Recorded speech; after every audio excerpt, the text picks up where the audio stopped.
ನಮಸ್ಕಾರ ವೀಕ್ಷಕರೇ, ಅಶ್ವಜ್ಯೋತಿಷ್ಯ ಕಾರ್ಯಕ್ರಮಕ್ಕೆ ನಿಮಗೆಲ್ಲ ಆತ್ಮೀಯವಾದಂತಹ ಸ್ವಾಗತ. ನಾನು ಪಲ್ಲವಿ ಭಟ್ ಎಸ್. ವೀಕ್ಷಕರೇ, ಎಂದಿನಂತೆ ಇವತ್ತಿನ ಕಾರ್ಯಕ್ರಮದಲ್ಲಿ ಪಂಚಾಂಗ ಭವಿಷ್ಯ, ರಾಶಿ ಭವಿಷ್ಯಗಳ ಫಲಾಫಲ ಯಾವ ರೀತಿಯಾಗಿರುತ್ತೆ, ಹಾಗೆಯೇ ಧಾರ್ಮಿಕ ಚಿಂತನೆಗಳಿಗೆ ಸಂಬಂಧಪಟ್ಟಂತೆ ಪೂಜೆ ಸಂದರ್ಭದಲ್ಲಿ ಸಂಕಲ್ಪವನ್ನು ಯಾಕೆ ಮಾಡಬೇಕು, ಈ ಸಂಕಲ್ಪ ಏನೊಂದು ಮಹತ್ವವನ್ನು ಪಡೆದಿದೆ, ಈ ವಿಚಾರದ ಬಗ್ಗೆ ಸಾಕಷ್ಟು ಮಾಹಿತಿಯನ್ನು ತಿಳಿಸಿಕೊಡೋದಕ್ಕೆ ನಮ್ಮ ಜೊತೆಗೆ ಕಾರ್ಯಕ್ರಮದಲ್ಲಿ ಇವತ್ತು ಭಾಗಿಯಾಗ್ತಾ ಇದ್ದಾರೆ ಧಾರ್ಮಿಕ ಚಿಂತಕರಾದಂತಹ ಆಚಾರ್ಯ ಗುರೂಜಿಯವರು. ಬನ್ನಿ ಅವನ ಕಾರ್ಯಕ್ರಮಕ್ಕೆ ಮೊದಲಿಗೆ ಬರಮಾಡಿಕೊಳ್ಳೋಣ. ಗುರುಗಳೇ, ಕಾರ್ಯಕ್ರಮಕ್ಕೆ ಆಧಾರದ ಸ್ವಾಗತ ನಿಮಗೆ. ನಮಸ್ತೆ. ಅಸ್ಮದ್ಗುರುಭ್ಯೋ ನಮಃ. ಸರ್ವಮಂಗಳ ಮಾಂಗಲ್ಯೆ ಶಿವೆ ಸರ್ವಾರ್ಥ ಸಾಧಿಕೆ ಶರಣ್ಯೆ ತ್ರ್ಯಂಬಕೆ ದೇವಿ ನಾರಾಯಣಿ ನಮೋಸ್ತುತೆ. ನಮಸ್ತೆಸ್ತು ಮಹಾಮಾಗೆ ಶ್ರೀಪೀಠೆ ಸುರಪೂಜಿತೆ ಶಂಖಚಕ್ರಗಧಾಹಸ್ತೆ ಮಹಾಲಕ್ಷ್ಮೀ ನಮೋಸ್ತುತೆ. ಜೈ ಶ್ರೀಮನ್ನಾರಾಯಣ. ಸರಿ ಗುರುಗಳೇ, ಶ್ರಾವಣ ಮಾಸದ ಕೃಷ್ಣ ಪಕ್ಷದ ಶುಕ್ರವಾರ ಇಂದು. ಈ ದಿನದ ಪಂಚಾಂಗದ ವಿಶೇಷತೆಯನ್ನು ಮೊದಲಿಗೆ ತಾವು ತಿಳಿಸ್ಕೊಡಿ ಗುರುಗಳೇ. ನೋಡಿ, ವಿಶೇಷವಾಗಿ ಶ್ರಾವಣ ಮಾಸದ ಶುಕ್ರವಾರ ನೋಡಿ, ಇವತ್ತಿನ ದಿವಸವೂ ಕೂಡ ಕೆಲವರು ಯಾರು ವರಮಹಾಲಕ್ಷ್ಮಿ ವ್ರತ ಮಾಡಿರಲ್ಲ ಅವರು ಇವತ್ತು ಕೂಡ ಮಾಡ್ಕೊಳ್ತಾರೆ.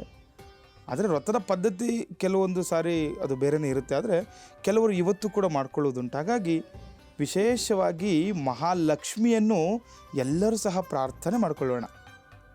ಪದ್ಮಪ್ರಿಯೆ ಪದ್ಮಿನಿ ಪದ್ಮಹಸ್ತೆ ಪದ್ಮಾಲಗೆ ಪದ್ಮದಲಾಗೆ ತಾಕ್ಷಿ ವಿಶ್ವಪ್ರಿಯೆ ವಿಷ್ಣು ಮನೋನುಕೂಲೆ ತ್ವತ್ಪಾದ ಪದ್ಮನ್ ಮಹಿ ಸನ್ನಿಧತ್ಸ್ವ ಮಹಾದೈವ್ಯೈ ಚ ವಿದ್ಮಹೆ ವಿಷ್ಣುಪತ್ನ್ಯೈ ಚ ಧೀಮಹಿ ತನ್ನೋ ಲಕ್ಷ್ಮೀ ಪ್ರಚೋದಯಾತ್. ವಿಶೇಷವಾಗಿ ಈ ದಿವಸ ಮಹಾಲಕ್ಷ್ಮಿಯನ್ನು ಪ್ರಾರ್ಥನೆ ಮಾಡಿಕೊಳ್ತಾ ಎಲ್ಲರೂ ಕೂಡ ಕೆಲಸಗಳನ್ನು ಪ್ರಾರಂಭ ಮಾಡೋಣ. ಹಾಗೆ ದಿನನಿತ್ಯವೂ ಕೂಡ ಪಂಚಾಂಗವನ್ನು ನಾವು ತಿಳಿಸ್ಕೊಡ್ತಾ ಬರ್ತಾ ಇದ್ದೇವೆ. ಅಂದರೆ ಇವತ್ತಿನ ತಿಥಿ, ವಾರ, ನಕ್ಷತ್ರ, ಯೋಗ, ಕರ್ಣಾದಿಗಳನ್ನು ತಿಳಿದುಕೊಂಡು ಇವತ್ತು ಕೆಲಸ ಕಾರ್ಯವನ್ನು ಪ್ರಾರಂಭ ಮಾಡುವಂಥದ್ದು ಅಂತ. ಹಾಗೆ ಇವತ್ತು ನೋಡಿ, ಇವತ್ತಿನ ಪಂಚಾಂಗ ಯಾವ ರೀತಿ ಇದೆ ಅಂತಂದರೆ, ಕ್ರೋಧಿನಾಮ ಸಂವತ್ಸರ, ದಕ್ಷಿಣಾಗಿನ ವರುಷ ಋತು, ಶ್ರಾವಣ ಮಾಸದ ಕೃಷ್ಣ ಪಕ್ಷದಲ್ಲಿದ್ದೇವೆ. ಚತುರ್ಥಿ ತಿಥಿ ಇವತ್ತು ಇರುವಂಥದ್ದು. ಹಾಗೆ ಉಪರಿ ಪಂಚಮಿ ಕೂಡ ಇವತ್ತು ಬರುವಂಥದ್ದು ವಿಶೇಷ ಆಗಿರುತ್ತೆ. ಹಾಗೆ ಇವತ್ತಿನ ನಕ್ಷತ್ರವನ್ನು ನೋಡಿದಾಗ ರೇವತಿ ನಕ್ಷತ್ರ, ಶೂಲಯೋಗ, ಬಾಲವಕರಣ. ಹಾಗೆ ನೋಡಿ, ಯಮಗಂಡ ಕಾಲವನ್ನು ನಾವು ವಿಶೇಷವಾಗಿ ಇವತ್ತು ನೋಡಿದಾಗ ನೋಡಿ, ಯಮಗಂಡ ಕಾಲ 3:29 5:02 ಯಮಗಂಡ ಕಾಲ ಇರುವಂಥದ್ದು ಕೂಡ ನೋಡ್ಬೋದು. ಹಾಗೆ ಇವತ್ತಿನ ಸೂರ್ಯಾಸ್ತಮ ಮತ್ತು ಸೂರ್ಯ ಉದಯ ಎಷ್ಟು ನೋಡಿ, ಕೆಲವರು ಸೂರ್ಯೋದಯನ ನೋಡಿಕೊಂಡು ಕೆಲವು ತಂತ್ರಗಳನ್ನಾಗಲಿ ಕೆಲವು ಒಂದು ಕೆಲಸ ಕಾರ್ಯಗಳನ್ನು ಪ್ರಾರಂಭ ಮಾಡುವುದುಂಟು. ಹಾಗಾಗಿ ಸೂರ್ಯೋದಯ ನೋಡಿ, ಬೆಳಗ್ಗೆ 6:09 ಸೂರ್ಯೋದಯ ಆದಾಗ ಸಂಜೆ ಸೂರ್ಯಾಸ್ತಮ 6:36 ಸೂರ್ಯಾಸ್ತಮವಾಗುವಂಥದ್ದು. ಹಾಗೆ ಬ್ರಾಹ್ಮಿ ಮುಹೂರ್ತ ನೋಡಿ, ವಿಶೇಷವಾಗಿ ಬ್ರಾಹ್ಮಿ ಮುಹೂರ್ತ ನಿತ್ಯವೂ ಕೂಡ ತಿಳಿಸ್ಕೊಡ್ತಾ ಬರ್ತಿದ್ದೇವೆ. ನೋಡಿ, ಇವತ್ತು ವರಮಹಾಲಕ್ಷ್ಮಿಯ ವ್ರತವನ್ನು ಕೂಡ ಕೆಲವರು ಮಾಡ್ತಾರೆ.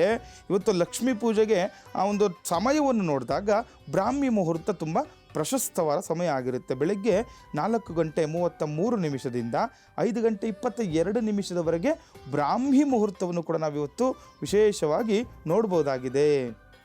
ಸರಿ ಗುರುಗಳೇ, ಈ ದಿನದ ಪಂಚಾಂಗದ ವಿಶೇಷತೆಯನ್ನು ತಾವು ತಿಳಿಸ್ಕೊಟ್ರಿ.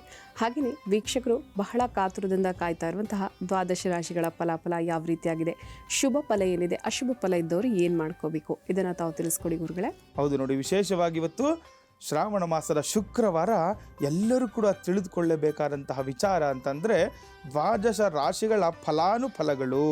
ಮೇಷ, ವೃಷಭ, ಮಿಥುನ, ಕಟಕ, ಸಿಂಹ, ಕನ್ಯಾ, ತುಲ, ವೃಶ್ಚಿಕ, ಧನಸ್ಸು, ಮಕರ, ಕುಂಭ, ಈ ದ್ವಾದಶ ರಾಶಿಗಳ ಫಲಾನುಫಲಗಳನ್ನು ನಾವು ನಿತ್ಯವೂ ಕೂಡ ತಿಳಿಸ್ಕೊಡ್ತಾ ಬರ್ತಾ ಇದ್ದೇವೆ.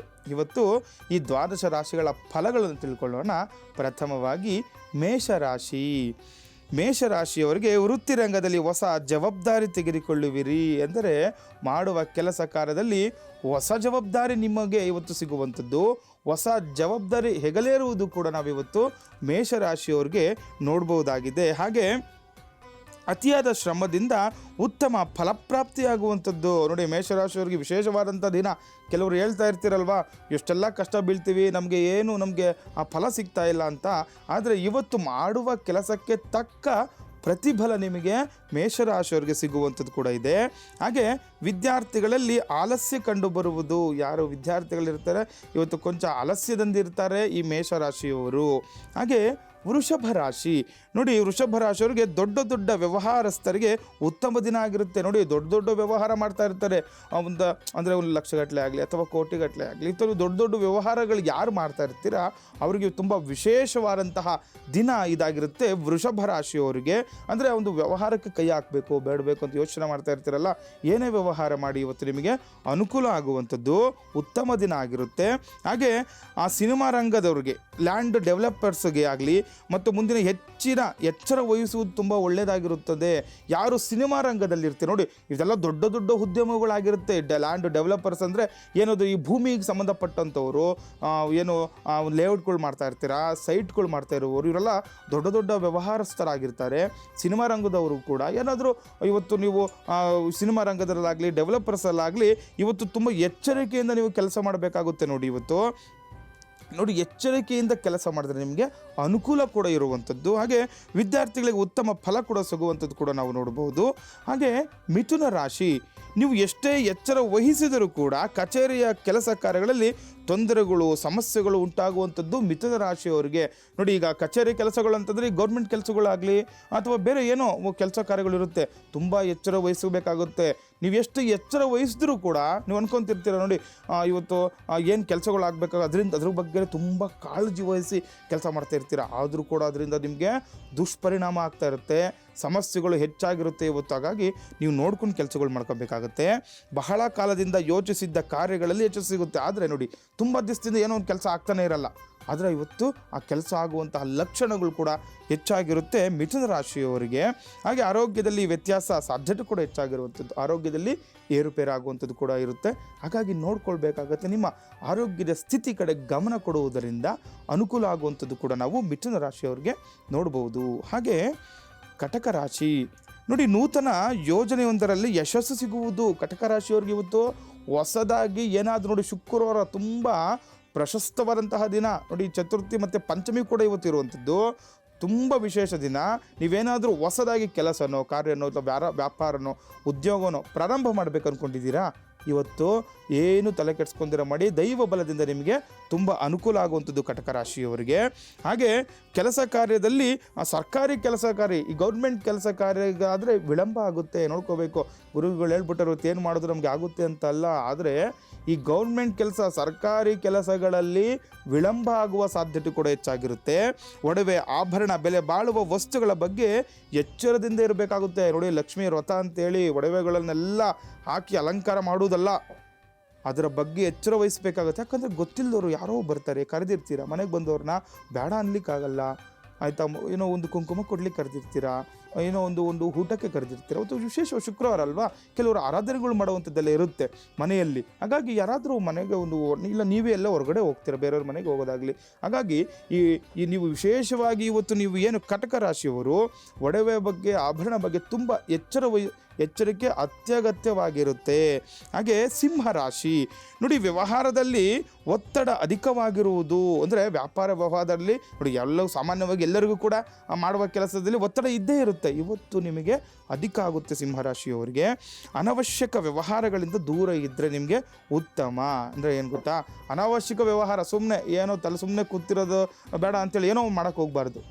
2 ಮನಸ್ಸಿರುತ್ತೆ ಅವಾಗ, ಮಾಡಬೇಕೋ ಬೇಡವೋ ಅಂತಿರ್ತಿರಲ್ಲ, ಬೇಡ. ಇವತ್ತು ಮಾಡಿದ್ರೆ ಅನಾನುಕೂಲಗಳು ಕೂಡ ಹೆಚ್ಚಾಗುತ್ತೆ.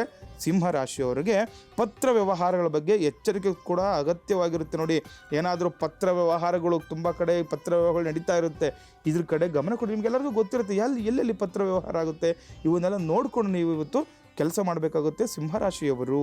ಹಾಗೆ ಕನ್ಯಾ ರಾಶಿ. ರಾಜಕೀಯ ವಿಷಯಗಳ ಬಗ್ಗೆ ಗಂಭೀರ ಚಿಂತನೆ ವ್ಯಾಪಾರಿಗಳಿಗೆ ಉತ್ತಮ ಲಾಭ ತರುವಂಥದ್ದು. ಅಂದರೆ ಇವತ್ತು ರಾಜಕೀಯವಾಗಿ ಯಾರಿರ್ತೀರ ನೀವು ಇವತ್ತು ಗಂಭೀರವಾಗಿ ಚಿಂತನೆ ನಡೆಸ್ತೀರಾ, ಅದರಿಂದ ಅನುಕೂಲಗಳು ಹೆಚ್ಚಾಗುತ್ತೆ. ಏನೇ ಕೆಲಸ ಮಾಡಿ ಗಂಭೀರವಾಗಿ ಮಾಡಬೇಕಾಗುತ್ತೆ. ನೋಡಿ, ಸುಮ್ಮನೆ ಏನೋ ನೆಗ್ಲಿಜೆನ್ಸಿಯಿಂದ ಮಾಡಿದ್ರೆ ನಿಮಗೆ ಅದು ನೆಗ್ಲೆಕ್ಟ್ ಮಾಡಿದ್ರೆ ತೊಂದರೆಗಳಾಗುವಂಥದ್ದು. ಹಾಗಾಗಿ ಗಂಭೀರವಾಗಿ ಚರ್ಚೆ ಮಾಡಿ ಅನುಕೂಲ ಆಗುವಂಥದ್ದು. ವ್ಯಾಪಾರಿಗಳಿಗೆ ಉತ್ತಮ ಲಾಭ ಆಗುತ್ತೆ. ಸಾಮಾಜಿಕ ಕ್ಷೇತ್ರಗಳಲ್ಲಿ ಆಸಕ್ತಿ ತೋರುವಂಥದ್ದು ಕನ್ಯಾ ರಾಶಿಯವರಿಗೆ. ನೋಡಿ, ಯಾರ್ಯಾರು ವ್ಯಾಪಾರಸ್ಥರಿರ್ತಾರೆ ಇವತ್ತು ನಿಮಗೆ ಅಧಿಕ ಲಾಭ ಆಗುವಂಥದ್ದು. ಹಾಗೆ ಸಾಮಾಜಿಕ ಕೆಲಸಗಳಲ್ಲಿ ಆಸಕ್ತಿ ಹೆಚ್ಚಾಗುವಂಥದ್ದು. ಯಂತ್ರೋಪಕರಣಗಳ ಖರೀದಿಗಾಗಿ ಧನ ವಿನಿಯೋಗ ಮಾಡಲಿದ್ದೀರಿ. ಅಂದರೆ ಹೊಸದಾಗಿ ಏನೋ ಯಂತ್ರ, ಶುಕ್ರವಾರ ಒಳ್ಳೆ ದಿನ, ಏನಾದ್ರು ತಗೋಬೇಕಂದ್ರೆ ನೀವು ತಗೋಬೋದು. ಇವತ್ತು ಯಂತ್ರಗಳು ಏನೋ ಒಂದು ವ್ಯಾಪಾರ ಉದ್ಯೋಗ ಪ್ರಾರಂಭ ಮಾಡಿರ್ತಿರಲ್ಲ, ಅದಕ್ಕೆ ಯಂತ್ರ ಅವಶ್ಯಕತೆ ಇರುತ್ತೆ. ಕೆಲವೊಂದು ಯಂತ್ರ ಅಂದರೆ ಒಂದು ಮಿಷನ್ಸ್ ಏನೇನು ಇರುತ್ತೆ ಅವನ್ನೆಲ್ಲ ತಗೋಬೋದು. ಇವತ್ತು ನೀವು ಅನುಕೂಲ ಆಗುತ್ತೆ ನಿಮಗೆ. ವಿಶೇಷವಾದಂತಹ ಶುಕ್ರವಾರ ಆಗಿರೋದ್ರಿಂದ ಕನ್ಯಾ ರಾಶಿಯವರು ಈ ಯಂತ್ರಗಳ ಖರೀದಿನೂ ಕೂಡ ಮಾಡಿದ್ರೆ ಅನುಕೂಲ ಆಗುವಂಥದ್ದು. ಹಾಗೆ ನೋಡಿ, ತುಲಾರಾಶಿಯವರಿಗೆ ಪಿತ್ರಾರ್ಜಿತ ಆಸ್ತಿ ಲಭ್ಯವಾಗಲಿದೆ. ನೋಡಿ, ತುಲಾರಾಶಿಯವರು ಏನಾದರೂ ಈ ಪಿತ್ರಾರ್ಜಿತ ಆಸ್ತಿ ವಿವಾದದಲ್ಲಿ ತೊಡಕೊಂಡಿದ್ರೆ ಅಥವಾ ಗಲಾಟೆಗಳಾಗ್ತಾ ಇದ್ದರೆ, ವ್ಯಾಜ್ಯಗಳಾಗ್ತಾ ಇದ್ದರೆ ಇವತ್ತು ನಿಮಗೆ ಅನುಕೂಲ ಆಗುವಂತಹ ಸಾಧ್ಯತೆ ಕೂಡ ತುಲಾರಾಶಿಯವ್ರಿಗಿದೆ. ಪಿತ್ರಾರ್ಜಿತ ಆಸ್ತಿ ನಿಮಗೆ ಲಭ್ಯವಾಗುವ ಗೋಚಾರದಲ್ಲಿ ಲಭ್ಯವಾಗುವುದು ಕೂಡ ಗೋಚಾರ ಆಗ್ತಾ ಇದೆ. ಹಾಗೆ ನಿವೇಶನ ಖರೀದಿ ಅಥವಾ ಗೃಹ ನಿರ್ಮಾಣ ಕಾರ್ಯದಲ್ಲಿ ಯಶಸ್ಸು. ಏನಾದರೂ ನೀವು ನಿವೇಶನ ಮಾಡಬೇಕು ಅಂತಂದರೆ, ಗೃಹ ನಿರ್ಮಾಣ ಮಾಡಬೇಕು ಅಂತಂದರೆ ಇವತ್ತು ಪ್ರಾರಂಭ ಮಾಡಿ ತುಲಾರಾಶಿಯವರು, ನಿಮಗೆ ತುಂಬ ಅನುಕೂಲ ಆಗುತ್ತೆ. ತುಂಬ ದಿವಸ ಅನ್ಕೊಂತಿರ್ತೀರಲ್ಲ, ಒಂದು ಮನೆ ಕನಸೋದು, ಒಂದು ಮನೆ ಮಾಡಬೇಕು, ಒಂದು ಭೂಮಿ ತಗೋಬೇಕು, ಒಂದು ಗೃಹ ನಿರ್ಮಾಣ ಮಾಡಬೇಕು ಅಂತಂದರೆ, ಒಂದು ನಿವೇಶನ ಅಂದರೆ ಮನೆಯೇ, ಒಂದು ತಗೊಳ್ಳೋದಾಗಲಿ ಅಥವಾ ನಿರ್ಮಾಣ ಮಾಡೋದಾಗಲಿ ತುಂಬ ದೊಡ್ಡ ಕನಸಾಗಿರುತ್ತೆ ಇದು ಎಲ್ಲರಿಗೂ ಕೂಡ. ಇವತ್ತು ಮಾಡಿ ನಿಮಗೆ ಅನುಕೂಲ ಆಗುತ್ತೆ ತುಲಾರಾಶಿಯವರಿಗೆ. ಹಾಗೆ ವಿವಾಹಾದಿ ಮಂಗಳ ಕಾರ್ಯಗಳು ಕೂಡ ನಿಶ್ಚಯವಾಗುವ ಸಾಧ್ಯತೆ ಕೂಡ ಹೆಚ್ಚಾಗಿರುವಂಥದ್ದು. ಮಂಗಳ ಕಾರ್ಯಗಳು ಅಂದರೆ ವಿವಾಹದಲ್ಲಿ ಏನಾದರೂ ತೊಡಕುಗಳು, ತೊಂದರೆಗಳು ಇದ್ದರೂ ಕೂಡ ಇವತ್ತು ಅವೆಲ್ಲ ನಿವಾರಣೆ ಆಗಿ ಅನುಕೂಲ ಆಗುತ್ತೆ ತುಲಾರಾಶಿಯವರಿಗೆ. ಹಾಗೆ ವೃಶ್ಚಿಕ ರಾಶಿ, ಮುದ್ರಣ ವ್ಯವಹಾರದಲ್ಲಿರುವವರಿಗೆ ಲಾಭ ಹಾಗೂ ಕೆಲಸಗಳಲ್ಲಿ ಅನುಕೂಲ ಆಗುವಂಥದ್ದು. ಮುದ್ರಣಗಳು, ಯಾರು ಪ್ರಿಂಟಿಂಗ್ ಪ್ರೆಸ್ ಮಾಡ್ತಾ ಇರ್ತೀರಾ ಇವ್ರಿಗೆಲ್ಲ ಕೂಡ ಅನುಕೂಲ ಆಗುತ್ತೆ. ಹಾಗೆ ಅತಿಯಾದ ಕೋಪದಿಂದ ಸಂಕಷ್ಟಕ್ಕೆ ಸಿಲುಕುವ ಸಾಧ್ಯತೆ ಹೆಚ್ಚಾಗುವಂಥದ್ದು. ನೋಡಿ, ಕೆಲವರಿಗೆ ಕೋಪ ಜಾಸ್ತಿ ಇರುತ್ತೆ, ಕೋಪದಲ್ಲಿ ಅವರಿಗೆ ಮುಗ್ಧತೆ ಇರುತ್ತೆ. ಆ್ಯಕ್ಚುಲಿ ನೋಡಿ, ಯಾರು ಜಾಸ್ತಿ ಕೋಪ ಮಾಡ್ಕೊತಾ ಇರ್ತಾರೆ ಅವರು ಒಳ್ಳೆ ಕೆಲಸ ಮಾಡ್ತಾ ಇರ್ತಾರೆ ಅಂತಂತ ಅರ್ಥ ಅದು. ಹಾಗಾಗಿ ನೋಡಿ, ಕೋಪ ನಿಮ್ಮನ್ನು ನೀವು ಕಂಟ್ರೋಲ್ ಮಾಡಿಕೊಂಡಾಗ ಆ ಒಳ್ಳೆಯ ಕೆಲಸ ಬೇರೆಯವ್ರಿಗೂ ಕೂಡ, ಇತರರಿಗೆ ಗೋಚಾರ ಆಗುವಂತಹ ಲಕ್ಷಣ ಕೂಡ ಇರುವುದರಿಂದ ಕೋಪವನ್ನು ನೀವು ಎಷ್ಟು ಕೋಪ ಇದ್ರೂ ಕೂಡ ಅದರಲ್ಲಿ ನೀವು ಕಂಟ್ರೋಲ್ ಮಾಡ್ಕೊಂಡಾಗ ನಿಮಗೆ ಅನುಕೂಲ ಆಗುವಂಥದ್ದು ಕೂಡ ನೋಡಬಹುದು. ಹಾಗೆ ಅಧಿಕಾರಿಗಳಿಂದ ಸಹಕಾರ ದೊರಕುವುದು ಕೂಡ ಸಾಧ್ಯತೆ ಹೆಚ್ಚಾಗಿರುತ್ತೆ. ಅಂದರೆ ಅಧಿಕಾರಿಗಳಿಂದ ಸಹಕಾರ, ನಿಮ್ಮ ಜೊತೆಲಿರುವ ಮೇಲಾಧಿಕಾರಿಗಳಾಗಲಿ, ಜೊತೆಯಲ್ಲಿ ಯಾರ್ಯಾರು ಕೆಲಸಗಳು ಮಾಡ್ತಿರ್ತಾರ ಅವರಿಂದ ನಿಮಗೆ ಇವತ್ತು ಸಹಕಾರ ಸಿಗುವ ಅನುಕೂಲ ಕೂಡ ಹೆಚ್ಚಾಗುತ್ತೆ. ಹಾಗೆ ಧನುರ್ರಾಶಿ, ಸರ್ಕಾರಿ ಕೆಲಸಗಳಲ್ಲಿ ಯಶಸ್ಸು ಕಾಣುವಿರಿ. ಉದ್ಯೋಗದಲ್ಲಿ ಸಮಾಧಾನಕರ ವಾತಾವರಣ ಸಿಗುವಂಥದ್ದು. ಯಾರು ಇದು ಸರ್ಕಾರಿ ಗೌರ್ಮೆಂಟ್ ಕೆಲಸ ಅದರಲ್ಲಿ ಏನಾದರೂ ನಿಮಗೆ ಕೆಲಸಗಳಾಗಬೇಕು, ತುಂಬ ದಿನದಿಂದ ಆಗ್ತಾ ಇರಲ್ವಲ್ಲ, ಅದೆಲ್ಲವೂ ಕೂಡ ಇವತ್ತು ನಿಮಗಾಗುತ್ತೆ. ಅದರಿಂದ ಯಶಸ್ಸು ಸಿಗುವಂಥದ್ದು ಧನುರಾಶಿಯವರಿಗೆ. ಹಾಗೆ ಕಬ್ಬಿಣದ ವಸ್ತುಗಳ ವಿಚಾರದಲ್ಲಿ ಜಾಗೃತಿ ಅಗತ್ಯವಾಗಿರುವಂಥದ್ದು. ಹಣಕಾಸಿನ ವಿಚಾರದಲ್ಲಿ ಕೂಡ ಎಚ್ಚರಿಕೆ ಅಗತ್ಯ ಇರಬೇಕಾಗುತ್ತೆ ಧನುರಾಶಿಯವರಿಗೆ. ನೋಡಿ, ಏನಾದರೂ ಈ ಹಣಕಾಸು ವಿಚಾರದಲ್ಲಿ ನೋಡೋದು ಶುಕ್ರವಾರ ಅಲ್ವಾ, ಹಣಕಾಸು ವಿಚಾರದಲ್ಲಿ ಸ್ವಲ್ಪ ನೀವು ತಾಳ್ಮೆಯಿಂದ ಕೆಲಸ ಮಾಡಬೇಕಾಗುತ್ತೆ. ಇದರಿಂದ ಅನುಕೂಲಗಳಾಗುವಂಥದ್ದು.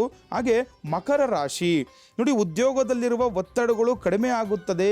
ಉದ್ಯೋಗದಲ್ಲಿ ತುಂಬ ಒತ್ತಡ ಇರುತ್ತೆ, ದಿನನಿತ್ಯವೂ ಕೂಡ ತುಂಬ ನಿಮಗೆ ಟೆನ್ಷನ್ ಕೊಡ್ತಾ ಇರ್ತಾರೆ.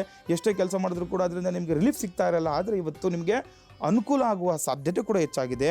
ವಸ್ತ್ರಾಭರಣಗಳ ಖರೀದಿ ಸಾಧ್ಯತೆ ಹೆಚ್ಚಾಗಿರುವ ಸಾಧ್ಯತೆ ಅಂತಂದರೆ, ವಸ್ತ್ರಾಭರಣ, ಒಂದು ಬಟ್ಟೆ ತಗೊಳ್ಳೋದಾಗಲಿ ಅಥವಾ ಆಭರಣ ತಗೊಳ್ಳೋದಾಗಲಿ ಇವತ್ತು ಹೆಚ್ಚಾಗಿರುತ್ತೆ. ಶುಕ್ರವಾರ ಮನೇಲಿ ಹೇಳ್ತಾರೆ, ಇವತ್ತು ಒಂದು ಒಡವೆ ತೊಗೊಂಬಿಡೋಣ, ಒಂದು ಬಟ್ಟೆ ತೊಗೊಳೋಣ ಅಂತ. ತಗೊಳ್ಳಿ, ಏನು ತೊಂದರೆ ಇಲ್ಲ, ನಿಮಗೆ ಅನುಕೂಲ ಆಗುತ್ತೆ. ಮಕರ ರಾಶಿಯವರಿಗೆ ಆರೋಗ್ಯದ ಬಗ್ಗೆ ಹೆಚ್ಚಿನ ನಿಗಾ ವಹಿಸುವುದು ಕೂಡ ನಿಮಗೆ ಅಗತ್ಯವಾಗಿರುವಂಥದ್ದು. ಆರೋಗ್ಯ ಸಮಸ್ಯೆ ಆಗುತ್ತೆ, ಹಾಗಾಗಿ ಆರೋಗ್ಯದ ಕೂಡ ಸ್ವಲ್ಪ ಗಮನ ಕೊಡಿ. ಹಾಗೆ ವಿದೇಶದಿಂದ ಶುಭ ವಾರ್ತೆ ಕೇಳಲಿದ್ದೀರಿ. ಯಾರಾದರೂ ವಿದೇಶದಲ್ಲಿ ಇರ್ತಾರಲ್ಲ ಅವರಿಂದ ನಿಮಗೆ ಏನೋ ಅನುಕೂಲವಾದಂತಹ ವಾತಾವರಣ ಸೃಷ್ಟಿಯಾಗಿ ನಿಮಗೆ ಶುಭ ಸಮಾಚಾರ ಸಿಗುವಂತಹ ಸಾಧ್ಯತೆ ಕೂಡ ಹೆಚ್ಚಾಗಿದೆ. ಹಾಗೆ ಕುಂಭರಾಶಿಯವರಿಗೆ ಸಹೋದರರಿಂದ ಸಹಕಾರ ದೊರಕುವುದು. ಮನೆ ಅಥವಾ ನಿವೇಶನ ಖರೀದಿಸುವ ಸಾಧ್ಯತೆ ಕೂಡ ಹೆಚ್ಚಾಗಿರುವಂಥದ್ದು. ನೋಡಿ, ಸಹೋದರರಿಂದ ಸಹಕಾರ ಸಿಗುತ್ತೆ. ನೋಡಿ, ವಿಶೇಷವಾಗಿ ಇವತ್ತು ನಿಮಗೂ ಕೂಡ ಶುಕ್ರವಾರ ಒಳ್ಳೆಯ ದಿನ. ಮನೆ ತಗೋಬೇಕಂದ್ರೆ ಇವತ್ತು ಆ ಒಂದು ಲಕ್ಷಣಗಳು ಕಾಣ್ತಾ ಇದೆ, ಆ ಗೋಚರ ಆಗ್ತಾ ಇದೆ. ವಿಶೇಷವಾಗಿ ಮಹಿಳೆಯರಿಗೆ ಸಾಮಾಜಿಕ ಸ್ಥಾನಮಾನ ಕೂಡ ದೊರಕುವುದು ಹೆಚ್ಚಾಗುವಂಥದ್ದು. ಹಾಗೆ ಕಾರ್ಯದಲ್ಲಿ ಕೀರ್ತಿ, ಯಶಸ್ಸು, ಲಾಭ ಅಂತ ಮಾಡುವ ಕೆಲಸ ಕಾರ್ಯದಲ್ಲಿ ಯಶಸ್ಸು ಸಿಗುವಂಥದ್ದು ಕೂಡ ನೋಡ್ಬೋದು. ಹಾಗೆ ಮೀನರಾಶಿ, ಕೋರ್ಟು ಸಂಬಂಧಿ ಕಲಹಗಳಲ್ಲಿ ಜಯ ಆಗಿರುವುದು. ಹಾಗೆ ವ್ಯವಹಾರದಲ್ಲಿ ಅಧಿಕ ಲಾಭ, ಆರೋಗ್ಯದಲ್ಲಿ ವ್ಯತ್ಯಯ ಸಾಧ್ಯತೆ. ಅಂದರೆ ಕೋರ್ಟು, ಈ ಕಚೇರಿ ಸಂಬಂಧಪಟ್ಟಂತಹ ಇದರಲ್ಲಿ ನಿಮಗೆ ಕಲಹಗಳಲ್ಲಿ ಜಯ ಸಿಗುವಂಥದ್ದು. ಮತ್ತು ಮಾಡುವ ವ್ಯವಹಾರದಲ್ಲಿ ಅಧಿಕ ಲಾಭ ಆಗುತ್ತೆ, ಆದರೂ ಕೂಡ ಆರೋಗ್ಯದಲ್ಲಿ ವ್ಯತ್ಯಯ ಕಾಣುವಂಥದ್ದು, ಆರೋಗ್ಯದ ಸಮಸ್ಯೆ ಕಾಣ್ತಾ ಇರುತ್ತೆ. ಹಾಗಾಗಿ ಏನಾದರೂ ಆರೋಗ್ಯ ಸಮಸ್ಯೆ ಇದ್ದರೂ ಕೂಡ ನೀವು ಇವತ್ತು ನೋಡಿಕೊಂಡು ನಡೆದಾಗ ಮೀನರಾಶಿಯವರು ಕೂಡ ತುಂಬ ಅನುಕೂಲ ಆಗುವಂಥದ್ದು ಕೂಡ ನಾವು ಇವತ್ತು ಗೋಚಾರ ಆಗ್ತಾ ಇದೆ. ಸರಿ ಗುರುಗಳೇ, ಬಹಳ ವಿಶೇಷವಾಗಿ ಈ ದಿನದ ದ್ವಾದಶ ರಾಶಿಗಳ ಫಲಾಫಲ ಯಾವ ರೀತಿಯಾಗಿದೆ, ಶುಭ ಫಲ ಹೇಗಿದೆ, ಅಶುಭ ಫಲ ಇದ್ದವರು ಈ ರೀತಿಯಾದ ದೋಷಗಳಿದ್ದಾಗ ಹೇಗೆ ಒಂದು ಪರಿಹಾರವನ್ನು ಮಾಡ್ಕೋಬೇಕು, ಈ ವಿಚಾರದ ಬಗ್ಗೆ ತಿಳಿಸ್ಕೊಟ್ರಿ. ಕಾರ್ಯಕ್ರಮದಲ್ಲಿ ಈಗ ಸಣ್ಣದೊಂದು ವಿರಾಮವನ್ನು ತೆಗೆದುಕೊಳ್ಳುವಂತಹ ಸಮಯ ಆಗಿದೆ ಗುರುಗಳೇ. ಪ್ರಿಯ ವೀಕ್ಷಕರೇ, ಆಚಾರ್ಯ ಗುರೂಜಿಯವರನ್ನು ತಾವು ನೇರ ಭೇಟಿಯಾಗಬೇಕು ಅಂತ ಆಸಕ್ತಿ ಇರುವಂಥವರು ಅಶ್ವಜ್ಯೋತಿಷ್ಯ ಕಾರ್ಯಕ್ರಮ ಪ್ರಸಾರವಾಗುವಂತಹ ಸಂದರ್ಭದಲ್ಲಿ ಅವರ ನಂಬರನ್ನು ಡಿಸ್ಪ್ಲೇ ಮಾಡ್ತೀವಿ. ಆ ಒಂದು ನಂಬರ್ಗೆ ಕರೆ ಮಾಡಿ ನೇರವಾಗಿ ಅವರನ್ನು ಭೇಟಿಯಾಗ್ಬೋದು. ಹಾಗೆಯೇ ನಿಮ್ಮ ಜಾತಕದಲ್ಲಿ ಇರುವಂತಹ ದೋಷಗಳಿಗೆ ಉತ್ತಮ ಪರಿಹಾರವನ್ನು ಕಂಡುಕೊಳ್ಬೋದು ಅಂತ ಹೇಳ್ತಾ ಕಾರ್ಯಕ್ರಮದಲ್ಲಿ ಸಣ್ಣದೊಂದು ವಿರಾಮದ ನಂತರ ಮತ್ತಷ್ಟು ಧಾರ್ಮಿಕ ವಿಚಾರಗಳು.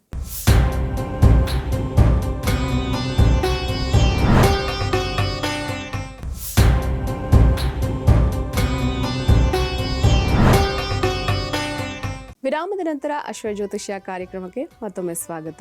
ಗುರುಗಳೇ, ಈ ಪೂಜೆಯ ವಿಧಿವಿಧಾನ ಸಂದರ್ಭದಲ್ಲಿ ಅಥವಾ ಯಾವುದಾದ್ರೂ ಶುಭ ಕಾರ್ಯ ಯಾವುದೇ ಇರ್ಬೋದು, ಈಗ ಮದುವೆ ಇರ್ಬೋದು, ಗೃಹ ಪ್ರವೇಶ ಇರ್ಬೋದು, ಅಥವಾ ನಾಮಕರಣ ಇರ್ಬೋದು, ಅಥವಾ ಇನ್ಯಾವುದೋ ಒಂದು ವಿಶೇಷ ಕಾರ್ಯಕ್ರಮಗಳಲ್ಲಿ ಈ ಸಂಕಲ್ಪ ಮಾಡೋದು ಬಹಳ ವಿಶೇಷ ಅಂತ ಹೇಳ್ತಾರೆ. ಈ ಸಂಕಲ್ಪ ಅಂತಂದರೆ ಏನು, ಯಾವ ರೀತಿಯಾಗಿ ಮಾಡ್ಕೋಬೇಕು, ಇದರ ಮಹತ್ವ ಏನು, ಅದ್ರ ಬಗ್ಗೆ ತಿಳಿಸ್ಕೊಡಿ ಗುರುಗಳೇ. ನೋಡಿ, ಒಂದು ರಥ ಆಗಲಿ, ಒಂದು ಪೂಜೆ ಆಗಲಿ, ಒಂದು ಯಜ್ಞ ಆಗಲಿ, ಏನೇ ಮಾಡಿದ್ರೂ ಕೂಡ ಈ ಸಂಕಲ್ಪ ಅನ್ನುವಂಥದ್ದು ತುಂಬ ಪ್ರಾಮುಖ್ಯತೆಯಾಗಿ ಇರುವಂಥದ್ದು. ಸಂಕಲ್ಪ ಅಂತ ನೋಡಿ, ವಿಶೇಷವಾಗಿ ಸಂಹಿತಿ ಕಲ್ಪ ಸಂಕಲ್ಪ ಅಂತ ಸಂಕಲ್ಪ ಮಾಡಬೇಕಾಗುತ್ತೆ. ಒಂದು ಏನೇ ಪೂಜೆ ಆಗಲಿ, ಒಂದು ರಥ ಆಗಲಿ, ಒಂದು ಹೋಮ ಯಜ್ಞ ಯಾಗಾದಿಗಳನ್ನು ನಾವು ಏನೇ ಮಾಡಿದ್ರೂ ಕೂಡ ಸಂಕಲ್ಪಪೂರ್ವಕವಾಗಿ ಮಾಡಬೇಕು ಅಂತ ಹೇಳುತ್ತೆ ಶಾಸ್ತ್ರ. ನೋಡಿ, ಪ್ರಥಮವಾಗಿ ನಾವು ಗಣಪತಿಯ ಒಂದು ಒಂದು ಒಂದು ಪೂಜೆ ಮಾಡಬೇಕಂದ್ರೆ ಏನು ಮಾಡ್ತೀವಿ, ಒಂದು ದೀಪಾರಾಧನೆ ಮಾಡ್ತೀವಿ, ಎಲ್ಲ ಅಲಂಕಾರ ಮಾಡಿಬಿಡ್ತೀವಿ. ಒಂದು ವಿಗ್ರಹಗಳಾಗಲಿ ಅಥವಾ ಒಂದು ಗೃಹ ಪ್ರವೇಶ ಮಾಡಬೇಕು ಅಂದರೆ, ಒಂದು ಪ್ರತಿಷ್ಠಾಪನೆ ಮಾಡಬೇಕು ಅಂತಂದರೆ, ಒಂದು ಭೂಮಿ ಪೂಜೆ ಮಾಡಬೇಕಂದ್ರೂ ಕೂಡ, ಒಂದು ನೋಡಿ ಈ ಷೋಡಶ ಕರ್ಮಗಳಲ್ಲಿ ಏನು ಮಾಡಬೇಕಂದ್ರೂ ಕೂಡ ನಾವು ಸಂಕಲ್ಪಪೂರ್ವಕವಾಗಿ ಮಾಡುವಂಥದ್ದು. ಹಾಗಾಗಿ ಈ ಸಂಕಲ್ಪಕ್ಕೆ ಈ ಒಂದು ಶಾಸ್ತ್ರದಲ್ಲಿ ಅಷ್ಟೆಲ್ಲ ಪ್ರಾಮುಖ್ಯತೆ ಇರುವಂಥದ್ದು. ನೋಡಿ, ಒಂದು ಪೂಜೆ ಮಾಡಬೇಕು ಅಂತಂದರೆ ಸಂಕಲ್ಪ ಮಾಡ್ಕೋಬೇಕು. ಏನಿದು ಸಂಕಲ್ಪ ಅಂತಂದರೆ, ಅವತ್ತಿನ ತಿಥಿ, ವಾರ, ನಕ್ಷತ್ರ, ಯೋಗ, ಕರಣಗಳನ್ನು ಪ್ರಾರ್ಥನೆ ಮಾಡ್ಕೊಳ್ಬೇಕಾಗುತ್ತೆ. ಅಂದರೆ ನಾವು ಯಾವ ದಿವಸ ಒಂದು ಪೂಜೆ ಮಾಡ್ತೀವಿ ಅಂತ ಹೇಳ್ಕೊಳ್ಳುವಂಥದ್ದು. ನೋಡಿ, ಒಂದು ಪೂಜೆ, ಒಂದು ವ್ರತ ಅನ್ಕೊಂಬಿಡೋಣ, ಒಂದು ಸತ್ಯನಾರಾಯಣ ವ್ರತ ಮಾಡ್ತಾ ಇರ್ತೀವಿ. ಏನಾಗ್ಬಿಡುತ್ತೆ, ಸತ್ಯನಾರಾಯಣ ವ್ರತದಲ್ಲಿ ನಾವು ಎಷ್ಟೆಲ್ಲ ಅಲಂಕಾರಗಳು ಮಾಡ್ಬೋದು. ಕಳಶಗಳಿಗೆ ಅಲಂಕಾರ ಮಾಡಿರ್ತೀವಿ, ವಿಗ್ರಹಗಳಿಗೆ ಅಲಂಕಾರಗಳು ಮಾಡಿರ್ತೀವಿ, ಚಿತ್ರಪಟಗಳಿಗೆ ಅಲಂಕಾರಗಳು ಮಾಡಿರ್ತೀವಿ, ಮತ್ತು ಹೋಮಗಳು ಮಾಡ್ತಾ ಇರ್ತೀವಿ. ಆದರೆ ಅವರೊಂದು ಕೆಲವರು ಕರ್ತೃಗಳು ಏನಿರ್ತಾರೆ ಅವ್ರಿಗೆ ಅದ್ರ ಬಗ್ಗೆ ಅರಿವೇ ಇರುವುದಿಲ್ಲ. ಆದರೆ ಅರಿತು ಪೂಜೆ ಮಾಡಬೇಕು. ನೋಡಿ, ಯಾವತ್ತು ನಾವು ತಿಳಿದೇ ಮಾಡಿದ್ರೆ ಅದಕ್ಕೆ ನಮಗೆ ಅದು ಫಲ ಸಿಗೋದಿಲ್ಲ ನಮಗೆ. ಹಾಗಾಗಿ ತಿಳಿದುಕೊಂಡು ಮಾಡಬೇಕಾಗುತ್ತೆ. ಆದರೆ ನೋಡಿ, ಎಷ್ಟು ಪ್ರಾಮುಖ್ಯತೆ ಇದೆ ಸಂಕಲ್ಪ. ಎಲ್ಲರೂ ಹೇಳ್ತಾರೆ.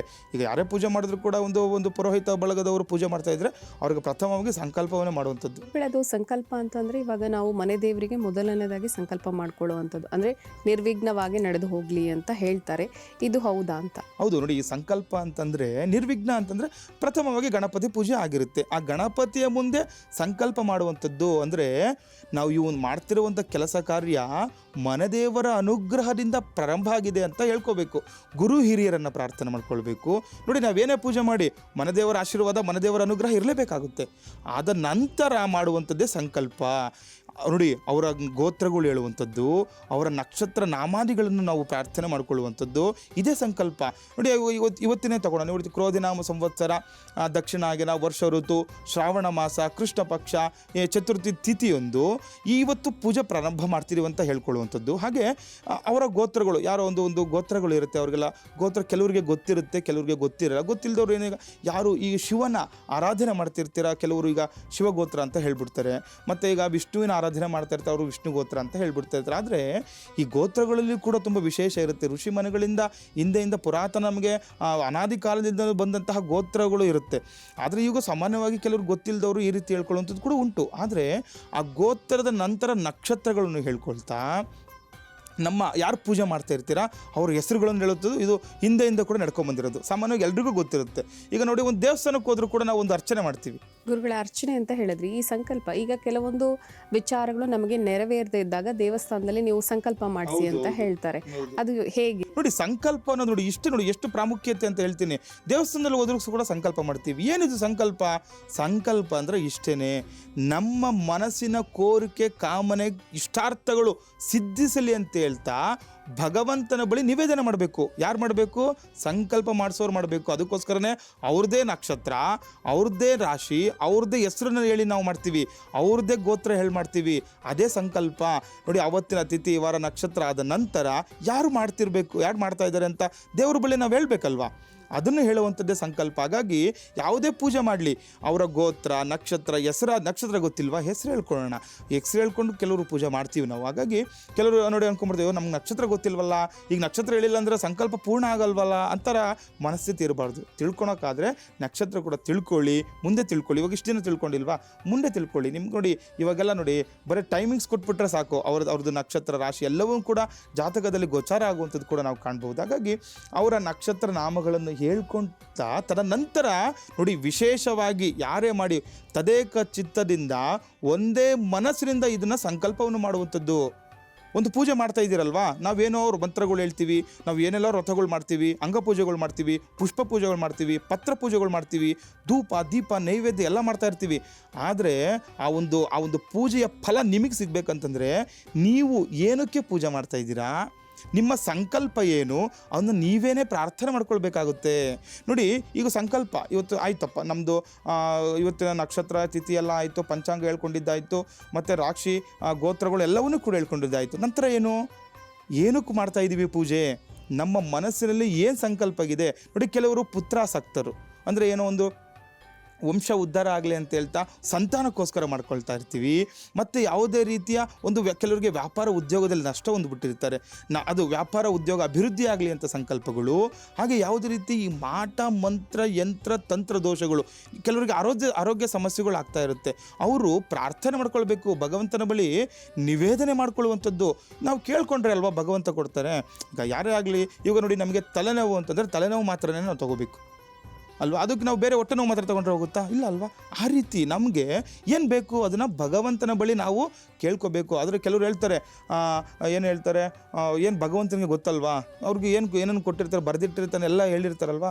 ಹೌದು, ಭಗವಂತ ನಮ್ಮ ಹುಟ್ಟಿನಿಂದಲೇ ನಮಗೆ ಏನೇನು ಬೇಕು, ಏನೇನು ಯಾವ ರೀತಿ ಯಾವ ಒಂದು ದಶಾಭುಕ್ತಿಯಲ್ಲಿ ಯಾವ ಒಂದು ಸಮಯದಲ್ಲಿ ಅವನ ಯಾವ ಒಂದು ವಯಸ್ಸಿನಲ್ಲಿ ಏನೇನು ಆಗಬೇಕು ಅದೆಲ್ಲವೂ ಕೂಡ ಅದು ಮುಂದೆ ನಮಗೆ ವಿಧಿಲಿಖಿತ ಆಗಿರುತ್ತೆ. ಆದರೆ ಈ ಒಂದು ಪೂಜೆಯಿಂದ, ಈ ಒಂದು ವ್ರತಾಚರಣೆಯಿಂದ, ಈ ಒಂದು ಧಾರ್ಮಿಕ ಕ್ರಿಯೆಯಿಂದ ಅವನಿಗೆ ಅನುಕೂಲ ಆಗುತ್ತೆ ಅಂತ ಬರೆದಿರ್ಬೋದಲ್ವಾ. ಇವರು ಅಲ್ಲಿ ಸಂಕಲ್ಪ ಮಾಡ್ಕೋಬೇಕಲ್ವ, ನಮಗೆ ಈ ರೀತಿ ಇದೆ, ನಮಗೆ ಸಂತಾನ ಆಗ್ತಾ ಇಲ್ಲ, ನಮಗೆ ಈ ರೀತಿ ತೊಂದರೆಗಳು ನಾವು ಅನುಭವಿಸ್ತಾ ಇದ್ದೀವಿ, ನಮಗೆ ಈ ಥರ ಒಂದು ಮನೆ ತೊಗೋಬೇಕು ಅನ್ಕೊತಾ ಇದ್ವಿ, ನಮಗೆ ಆಗ್ತಾ ಇಲ್ಲ, ಅದು ಸಂಕಲ್ಪ. ನಾವು ಒಂದು ಆರೋಗ್ಯ ಸಮಸ್ಯೆ, ನಮಗೆ ಎಷ್ಟೋ ಒಂದು ಹಾಸ್ಪಿಟಲ್ಗಳಿಗೆ ಹೋಗ್ತಾ ಇರ್ತೀವಿ, ವೈದ್ಯರ ಬಳಿ ನಾವು ತೋರಿಸ್ತಾ ಇರ್ತೀವಿ, ನಮಗೆ ಆ ಒಂದು ಆರೋಗ್ಯ ಅದು ವಾಸಿ ಆಗ್ತಾ ಇರಲ್ಲ, ಇದಕ್ಕೆ ಸಂಕಲ್ಪ ಮಾಡಬೇಕಾಗುತ್ತೆ. ಮತ್ತು ಇವಾಗ ಒಂದು ವ್ಯಾಪಾರನ ಉದ್ಯೋಗನ ಮಾಡಬೇಕು ಅಂದ್ಕೊಳ್ತಿರ್ತೀವಿ, ಅವ್ರಿಗೆ ಪಾಪ ಎಷ್ಟು ಚೆನ್ನಾಗಿ ಎಜುಕೇಷನ್ ಎಲ್ಲ ಚೆನ್ನಾಗಿ ಮಾಡಿಬಿಟ್ಟಿರ್ತಾರೆ, ಅವ್ರು ಅಂದ್ಕೊಂಡಿರೋ ಉದ್ಯೋಗ ಸಿಗುತ್ತಿರುತ್ತೆ, ಆದರೆ ಅವ್ರು ಅಂದ್ಕೊಂಡಿರೋ ಉದ್ಯೋಗ ಆಗಲ್ಲ. ಆವಾಗ ಸಂಕಲ್ಪ ಮಾಡ್ಕೋಬೇಕು. ಈ ರೀತಿ ಸಂಕಲ್ಪವನ್ನು ನೋಡಿ, ಯಾಕೆ ಅವ್ರು ಏನು ಮನಸ್ಸಿನ ಕಾಮನೆಗಳಿರುತ್ತೆ ಇವೆಲ್ಲವನ್ನು ಕೂಡ ಅವರೇ ಮಾಡ್ಕೋಬೇಕಾಗುತ್ತೆ. ಯಾರೋ ಬಂದಿರೋ ಪುರೋಹಿತರು ಮಾಡೋದು, ಅವ್ರು ಮಾಡೋದು ಅಲ್ಲ, ಅದು ಸಂಕಲ್ಪ ಅವರೇ ಮಾಡ್ಕೋಬೇಕು. ಹಾಗಾಗಿ ಈ ಸಂಕಲ್ಪ ಇಷ್ಟು ಪ್ರಾಮುಖ್ಯತೆ ಇರುವಂಥದ್ದು. ಮತ್ತು ನೋಡಿ, ಇವಾಗೆಲ್ಲ ಈ ಮದುವೆ ವಿಚಾರ, ಈಗ ಮದುವೆ ಆಗಬೇಕು ಅಂತಿದ್ರೆ ಆಗಲ್ಲ, ಸಂಕಲ್ಪ ಮಾಡಬೇಕು. ಪೂಜೆ ಅಷ್ಟೇ ನೋಡಿ, ಅವರೇನೋ ಒಬ್ಬರನ್ನ ಕರೆಸಿದ್ವಿ, ಒಂದೇನೋ ಕುಜ ಶಾಂತಿ ಏನೋ ಮಾಡಿಬಿಟ್ರು, ಅವರು ಶಾಂತಿ ಮಾಡ್ತಾ ಇರ್ತಾರೆ. ಆದರೆ ನೀವು ನಿಮ್ಮ ಭಗವಂತನ ಬಳಿ ದೈವ ಬಲ ನಿಮಗೆ ಬೇಕಲ್ವಾ, ನೀವು ಸಂಕಲ್ಪ ಮಾಡಬೇಕು, ಭಗವಂತನ ಹತ್ರ ಹೇಳ್ಕೋಬೇಕು, ಭಗವಂತ ಈ ರೀತಿ ನಮ್ಮ ವಂಶ ಉದ್ಧಾರ ಆಗಬೇಕು, ಪುತ್ರ ಪೌತ್ರಾದಿ ವಂಶ ಬೆಳಿಬೇಕಂದ್ರೆ ಮದುವೆ ಆಗಬೇಕು, ನಮ್ಮ ಮದುವೆಗೆ ಇರುವ ಅಡೆತಡೆಗಳು ಎಲ್ಲವನ್ನೂ ಕೂಡ ನಿವಾರಣೆ ಮಾಡಿ ನಮಗೆ ಅನುಕೂಲ ಮಾಡಲಿ ಅಂತ ಹೇಳ್ತಾ ಭಗವಂತನ ಬಳಿ ನಿವೇದನೆ ಮಾಡುವಂಥದ್ದು. ಮತ್ತು ಅದೇ ರೀತಿ ಕೆಲವ್ರಿಗೆ ಈಗೆಲ್ಲ ಸಾಮಾನ್ಯವಾಗಿ ಮಾಟ ಮಂತ್ರ ಯಂತ್ರ ತಂತ್ರದೋಷಗಳಿರುವಂಥದ್ದು. ಹಾಗಾಗಿ ಏನಾದರೂ ಈ ಮಾಟ ಮಂತ್ರ ಯಂತ್ರ ತಂತ್ರ ನಮಗೆ ಗೊತ್ತಿಲ್ಲದಿರುವಂತಹ ದೋಷಗಳಿದೆಲ್ಲ ಈ ಸಂಕಲ್ಪದಲ್ಲಿ ಬರುತ್ತೆ, ಇದೆಲ್ಲನೂ ಕೂಡ. ಮತ್ತು ಅದೇ ರೀತಿ ನವಗ್ರಹಗಳ ದೋಷಗಳು ಏನಾದರೂ ಇದ್ದರೆ ನಾವು ಮಾಮೂಲಿಯಾಗಿ ಹೇಳ್ಕೊಡ್ತಾ ಇರ್ತೀವಿ. ನವಗ್ರಹಗಳ ವಿಚಾರದಲ್ಲೂ ಅಷ್ಟೇ. ಈಗ ಸೂರ್ಯನು ಶೌರ್ಯವನ್ನು, ಚಂದ್ರನು ಇಂದ್ರ ಪದವಿಯನ್ನು, ಮಂಗಳನು ಸನ್ಮಂಗಳವನ್ನು, ಬುಧನು ಒಳ್ಳೆಯ ಬುದ್ಧಿಶಕ್ತಿಯನ್ನು, ಬೃಹಸ್ಪತಿಯು ಗುರುಬಲವನ್ನು, ಶುಕ್ರನು ಶುಭವನ್ನು, ಶನಿಯು ಸರ್ವಮಂಗಳವನ್ನು, ರಾಹುವು ಬಾಹುಬಲವನ್ನು, ಕೇತುವು ಕುಲದ ಉನ್ನತಿಯನ್ನು ಹಾಗೂ ಪಾರ್ವತಿ ರಮಣನಾದ ಮೃತ್ಯುಂಜಯನು ಅಪಮೃತ್ಯುವನ್ನು ಪರಿಹರಿಸಲಿ ಅಂತ ಈ ರೀತಿ ಸಂಕಲ್ಪಗಳನ್ನು ಮಾಡಿ ಆ ಒಂದು ಪೂಜೆಯನ್ನು ನಾವು ಕಟ್ಟುನಿಟ್ಟಾಗಿ ನಾವು ಮಾಡಬೇಕಾಗುತ್ತೆ, ಕಂಕಣಬದ್ಧರಾಗಿ ಮಾಡಬೇಕಾಗುತ್ತೆ.